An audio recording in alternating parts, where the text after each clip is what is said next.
चलिए तो हम स्टार्ट करते हैं। आज हम लोग पढ़ेंगे क्लास 8 का science, deforestation and it's causes. Deforestation क्या होता है और उसके क्या कारण है डिफॉरेस्टेशन के, ठीक, फॉरेस्टेशन के क्या, डिफॉरेस्टेशन के क्या काजेज़ हैं, ठीक ना, क्यों करा है, क्यों जो है डिफॉरेस्टेशन क्यों करते हैं लोग, ठीक ना। तो सबसे पहले तो हम ये जानते हैं, इससे पहले तो स्टडी करने से पहले हम ये आपको बता दें कि इस टॉपिक के जितने भी, इस एक्सरसाइज के जितने भी टॉपिक है, इवन हम ये भी कर सकते हैं कि पीछे के एक्सरसाइज, पीछे के चैप्टर के जितने भी टॉपिक्स हैं, छोटे या बड़े सारे टॉपिक का वीडियो जो है आपको अपलोड कर दिया गया है स्कूल के चैनल पर, और आप वहाँ से जाकर जो है उससे देख सकते हैं, ठीक। अगर आपको नहीं मिल पाता है तो आप मुझसे कंसल्ट करिएगा, मैं आपको उसका लिंक भेज दूँगा या जैसे भी होगा मैं आपको प्रोवाइड कर दूंगा, आप उससे भी पढ़ सकते हैं, क्या था, ठीक ना। तो फिर हम पढ़ते हैं डिफॉरेस्टेशन। देखिए मैंने साफ लिख दिया है कि cleaning of a forest, forest को साफ़ करना, जंगलों को साफ़ करना है। साफ़ करने का मतलब क्या, जंगल में पेड़ ही होते हैं तो पेड़ को काटना, by cutting down forest tree, जंगल के ट्री को काट कर जंगल के साफ़ करना ओवर ए वाइड एरिया, काफ़ी बड़े क्षेत्र में, काफ़ी बड़े एरिया में जंगल के पेड़ों को काट कर जंगल को साफ़ करने का जो प्रोसेस होता है उसको हम बोलते हैं डिफॉरेस्टेशन, ठीक ना। अब सवाल ये उठता है कि ये डिफॉरेस्टेशन किया क्यों जाता है, क्या रीज़न है जंगल की लकड़ियों को काटने का।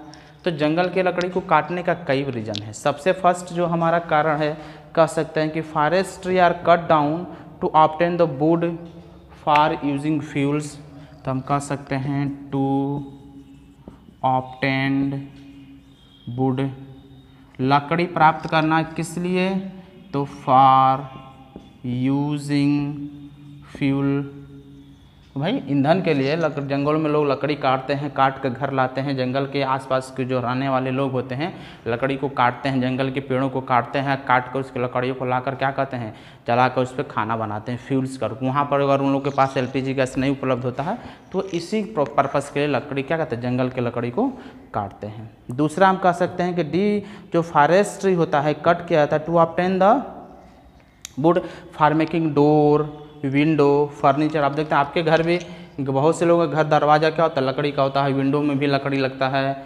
आपके स्कूल में पढ़ते हैं तो स्कूल का जो डेस्क बेंच होता है वो भी लकड़ी का ही बनाया जाता है, ठीक ना। आपके घर में अलमारी होगा, चेयर होगा, सब क्या आते हैं, वुड का ही बना होता है। तो टू ऑब्टेन द वुड, ठीक ना, वुड क्यों, टू ऑब्टेन वुड, वो वुड को किसके लिए, for Windows, door, furniture, furniture में सब आ जाएगा, चेयर वेयर सब आ जाएगा, ठीक ना। तो इन सब के जो है पर्पस के लिए, इन सब पर्पस के लिए जो है जंगल के लकड़ी को जो है काटा जाता है। नेक्स्ट हम कह सकते हैं, चूँकि आप जानते हैं कि वुड से ही हमारा पेपर भी बनता है, तो हम कह सकते हैं कि फॉर मेकिंग पेपर बनाने के लिए भी जंगल की लकड़ी को भी क्या करते हैं, काटते हैं। तो फॉर मेकिंग पेपर,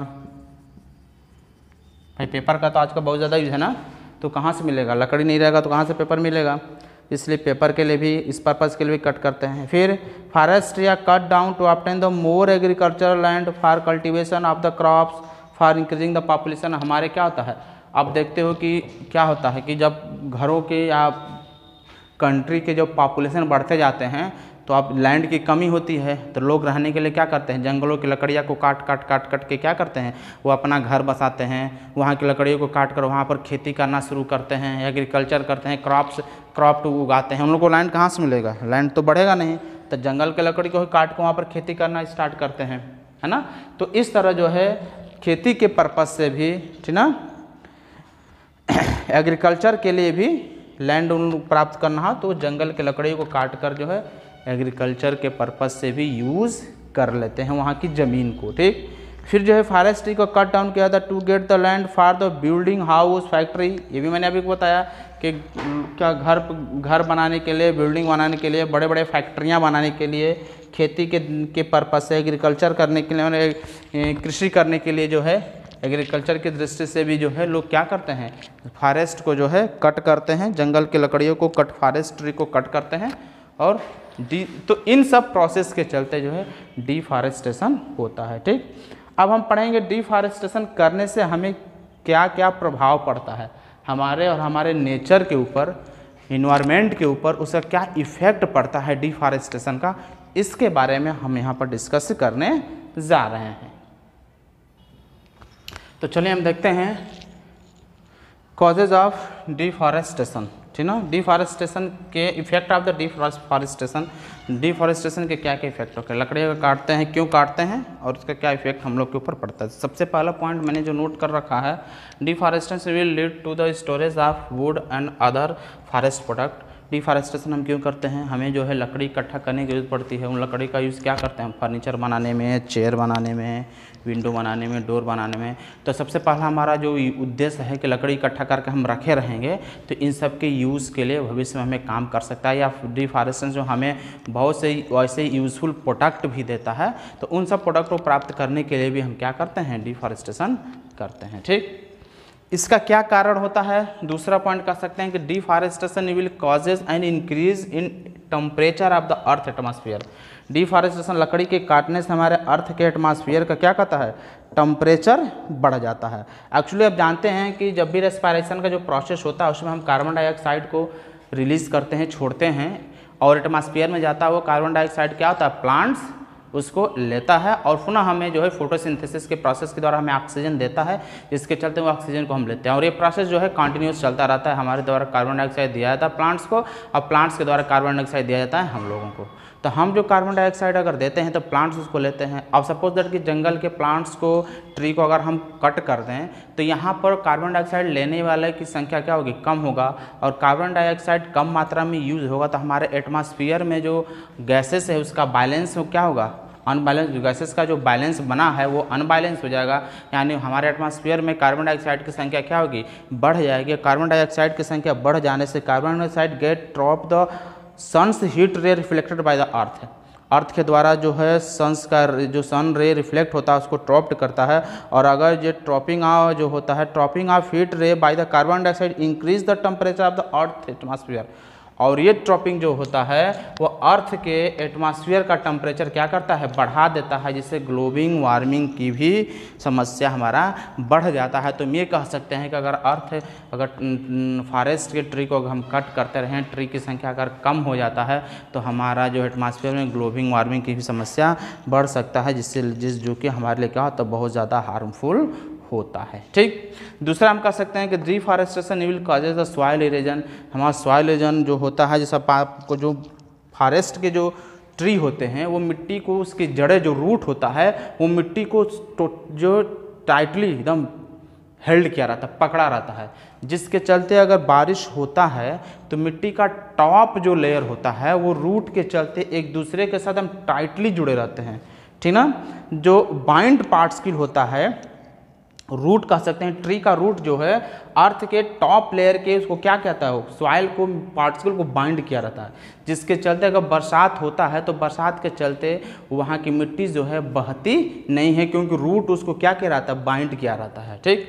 अब सपोज दैट कि अगर पेड़ नहीं रहेगा तो रूट नहीं रहेगा, और जब जड़ें नहीं रहेंगी, रूट नहीं रहेंगी, तो अर्थ के पार्टिकल क्या हो जाएगा, टाइटली बाइंड नहीं रहता और लूज होता है, और जब बरसात की पानी आती है तो वहाँ से क्या कहता है, वो फ्लो करके one place to another place जा सकता है। और हमें पता है कि जो अर्थ का जो टॉप लेयर होता है वो ज़्यादा फर्टाइल होता है, और वो बह जाएगा तो हमारे अर्थ की फर्टिलिटी क्या होगी, कम हो जाएगी, इससे चलते हमारा प्रोडक्शन भी अधिक मात्रा में नहीं हो पाता है। तो हैवी बारिश होने से चलते अगर डिफॉरेस्टेशन करेंगे तो टॉप लेयर मेरा सेफ नहीं रह पाएगा, वो क्विकली के साथ जो है बह जाता है, और अगर रूट क्या होता है उसको टाइटली होल्ड किया रहता है, जिसके चलते वो क्विकली फ्लो नहीं करता। तो जो प्रोसेस होता है by which the fertile land became desert is called the desertification जो होता है, जिसके के चलते जो डिजर्ट, जो हमारा फर्टाइल भूमि, जो उपजाऊ जो अर्थ होता है वो क्या होता है, बहकर डिजर्ट हो जाता है जो है, और वहाँ पर अच्छी तरह से जो है प्रोडक्शन जो है क्रॉप्स का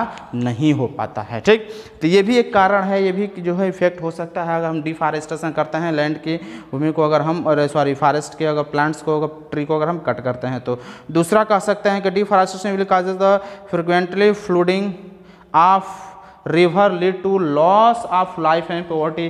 कह रहा है कि अगर डिफॉरेस्टेशन करते हैं तो हमारे बाढ़ आने की संभावना भी, फ्लूडिंग होने की संभावना क्या होता है, बढ़ जाता है, क्योंकि अगर जो हमारा प्लांट्स रहते हैं तो वो अर्थ के टॉप ऊपर के जो बरसात के जो रेन वाटर जब अर्थ के सरफेस पे आता है तो उसको सोखते हैं तेज़ी के साथ।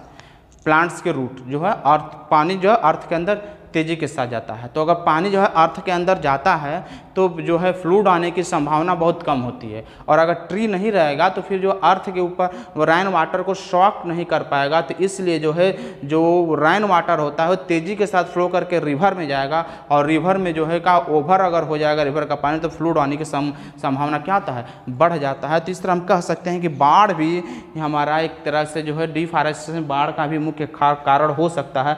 जंगल की प्लेन ट्री को अगर हम कट करते जाएं तो बाढ़ भी हमारा क्या है, आता रहता है। तो ये सारा इफेक्ट हमारा होता है जिसके चलते कि जो हमारे नेचर को या फिर हमारे लाइफ को इफेक्ट, बाढ़ आएगा तो क्या होगा, जानते हैं कि पॉवर्टी बढ़ जाएगी, गरीबी बढ़ जाती है, ठीक, लाइफ को भी इफेक्ट करता है, पॉवर्टी भी बढ़ जाती है। तो ये सारा इफेक्ट होता है डिफॉरेस्टेशन से। तो आज की वीडियो में हम इतना ही, फिर हम जो है नेक्स्ट वीडियो में नेक्स्ट टॉपिक के साथ डिस्कस करेंगे आगे के टॉपिक को। फिलहाल इस वीडियो में बस इतना ही।